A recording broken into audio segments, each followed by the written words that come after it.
Quelques-uns se levèrent pour porter contre lui ce faux témoignage. Nous l'avons entendu dire: je détruirai ce sanctuaire fait de médone, et en 3 jours, j'en rebâtirai un autre qui ne sera pas fait de médone.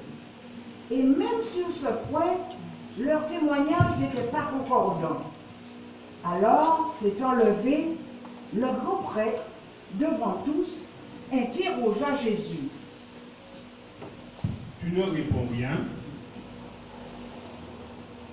Que dis-tu des témoignages qu'ils portent contre toi?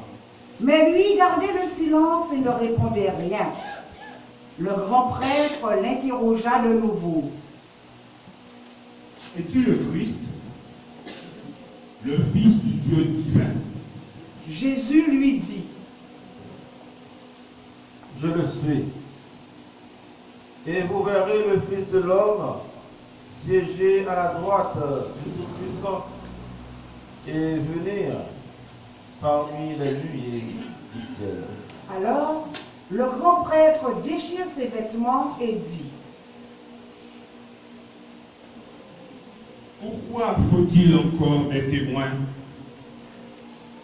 Vous avez entendu le blasphème.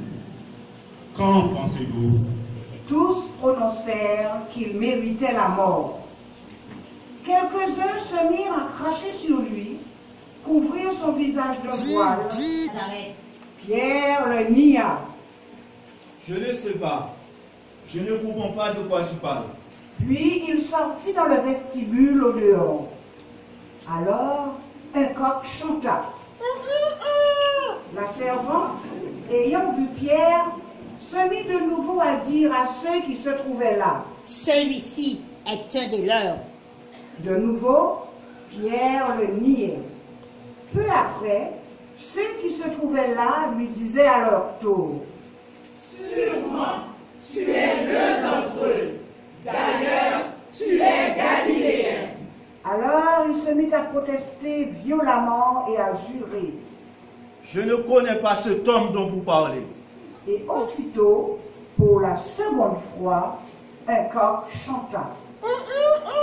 Alors, Pierre se rappela cette parole que Jésus lui avait dite: avant que le coq chante 2 fois, tu m'auras renié 3 fois. Et il fondit en larmes. Les accusations. Pilate lui demanda à nouveau: tu ne réponds rien.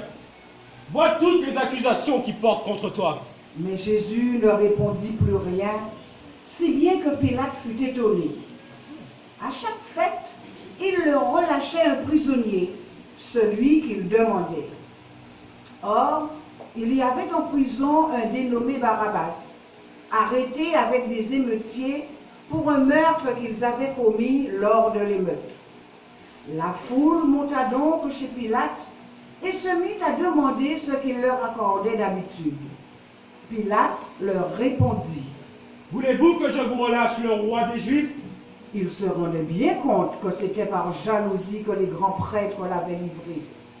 Ces derniers soulevèrent la foule pour qu'il leur relâche plutôt Barabbas. Et comme Pilate reprenait: voulez-vous Que voulez-vous que je fasse de celui que vous appelez le roi des Juifs? De nouveau, ils crièrent: Crucifie-le! Crucifie-le! Pilate leur disait: qu'a-t-il donc fait de mal? mais ils criaient encore plus fort. Crucifie-le! Crucifie-le! Pilate, voulant contenter la foule, relâcha Barabbas et, après avoir fait flageller Jésus, il le livra pour qu'il soit crucifié. Les soldats